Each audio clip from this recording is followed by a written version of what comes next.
Snoring is a very common problem. It affects both male and females. It affects the adult population, and it is thought that 40 to 45% of the adults have problem with snoring. Of that, about 10% will have problems with obstructive sleep apnea. The difference is that in patients who have snoring, it may not have detrimental effects to their heart and their brain, whereas sleep apnea, if left untreated, it could have an impact on their heart and their brain. And snoring and sleep apnea form part of a spectrum, sleep disordered breathing spectrum, whereby at one end we have a simple snorer or a primary snorer. At the other end, we have snoring with severe obstructive sleep apnea. Let me use this model to demonstrate what causes snoring and sleep apnea. The airflow starts from the nasal cavity here, the nasal vestibule, and the air goes inside the nasal cavity, behind the soft palate, behind the tonsillar tissue if there is any, behind the tongue, behind the epiglottis, and into the larynx, and thereafter into the trachea, the windpipe. If there is any obstruction in this pathway to the airflow becomes turbulent and causes snoring. If you get complete collapse of the pharyngeal lumen, then that can lead into obstructive sleep apnea. So the obstruction can be within the nasal cavity, for example, if a patient has nasal polyps, a deviated nasal septum, or allergic rhinitis. Around this region, it could be due to the fact that the soft palate is quite lax, quite floppy, as is the uvula, and that vibrates and causes the turbulent airflow. Around here, the base of the tongue can be quite bulky in some individuals, and will drop backwards and occlude the laryngeal inlet, and therefore obstruct the upper airway. And once again, any obstruction anywhere along this pathway will cause a turbulent airflow and the snoring and possible sleep apnea. So in order to distinguish snoring from sleep apnea, the clinical history is very important, and the history should be taken from the patient and the partner. Essentially, patients who have sleep apnea in general will complain that in spite of sleeping for 6, 7, 8 hours, they wake up feeling unrefreshed, they have a very foggy head, they may have a headache, and they have excessive daytime sleepiness, whereby at 2 or 3 in the afternoon they want to fall asleep. In addition to that, the partner may say that, look, I have noticed that the snoring develops into a crescendo, then there's a gap and he stops breathing, and then it'll be 10, 15 seconds before they start breathing again. So that would give you a clue in the clinical history. But diagnostically, one would have to have a sleep study done which will demonstrate whether there is any breath-holding episodes by measuring the airflow, and also to look at the oxygen levels to see if there's any oxygen deprivation during the night's sleep.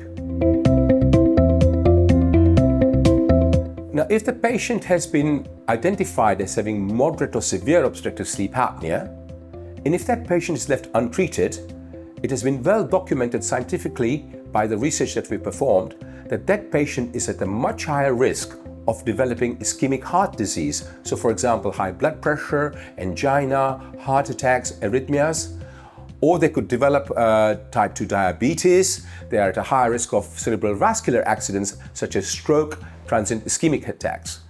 More recently, there's research that has demonstrated that if these patients are left untreated, they can have cognitive dysfunction. So it can affect their memory, their concentration, and there's also research to demonstrate there's a link with dementia.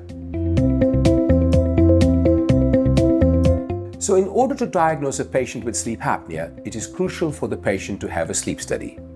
Now, the sleep study could be either performed in a hospital whereby they have a full hospital-based polysomnography, looking at the sleep architecture in more detail, or more commonly, the patient would prefer to take the equipment home, then they would have the ambulatory home sleep study. I normally prefer my patients to do a 3-night home sleep study, so that gives you more consistent data. The sleep study will then determine whether the patient has simple snoring at this end of the spectrum, or patient has severe obstructive sleep apnea, or indeed if they're anywhere in the spectrum in the middle.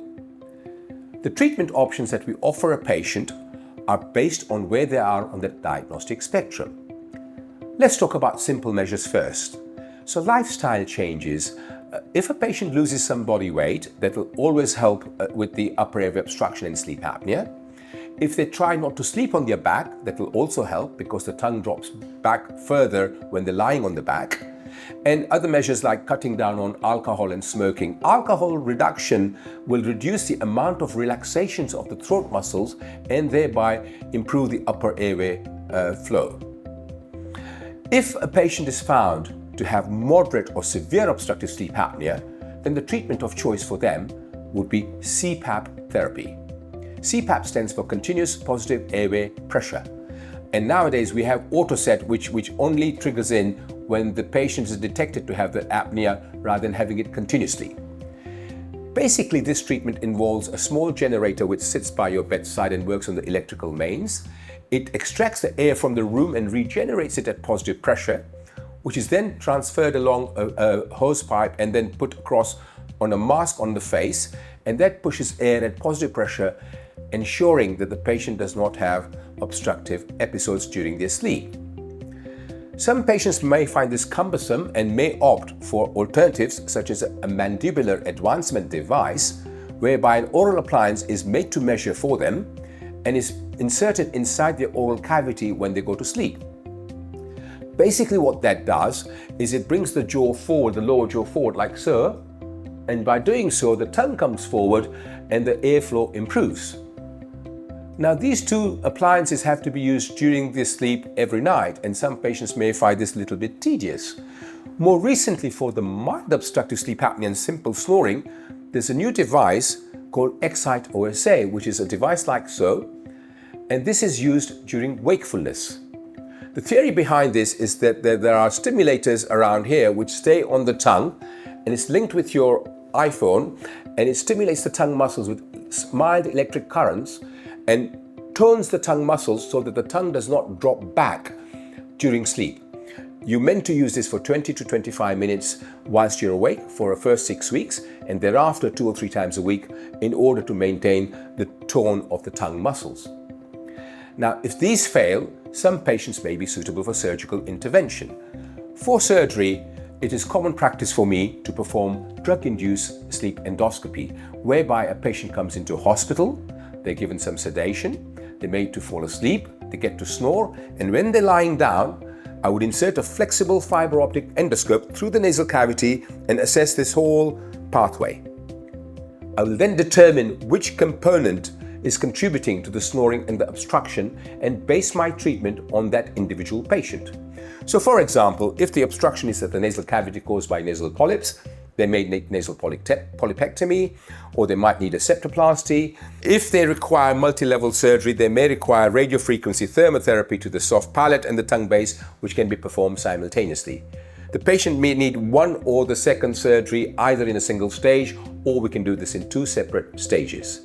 Of course, sometimes you don't get 100% resolution with just surgical treatment, then you may have to combine that with the oral appliance or the Excite OSA device, or other simple measures like myofunctional therapy, where you can get exercises that improve the tone of the oropharyngeal muscles.